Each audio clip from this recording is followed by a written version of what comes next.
Hi. So I seen this Instagram post and it was like a story about a woman going to church. And in the story, the lady goes to the pastor and tells him, I don't want to come to church anymore.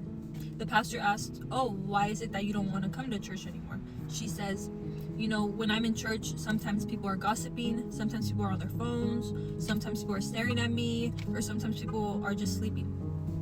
And she also said, the people who come here are just hypocrites, and I'm tired of seeing that. And the pastor stayed quiet and he said, may I ask you to do something for me before you decide not to come to church anymore? And she said, sure, what should I do? And the pastor said, take a glass of water and walk around the church 2 times and make sure no water falls out of that cup. So she went, got a glass of water, and walked around the church 2 times. Then she came back to the pastor and said, okay, I am done, and no water has fallen out the glass. Then when she came back, the pastor asked her, did you see anyone on their phone? Did you see anyone falling asleep? Did you see anyone staring at you? Did you see anyone gossiping? And she said, no, I did not pay attention to anyone else because I was so focused on the glass. And the pastor said, when you come to church, you should be that much focused on God so you don't fall.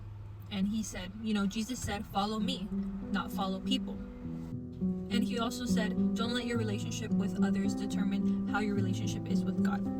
And I like this story because, you know, sometimes at church I do notice these things and I like thinking, okay, maybe those people shouldn't do that here, or they could do that somewhere else. But you know, it's like, why am I focused on other people? I should just be focusing on God. So this makes me realize that I need to really just focus on God when I go to church and not really pay attention to anyone else. I'm going to church for a reason, to get closer to God, not for anyone else. But yes, thank you for watching.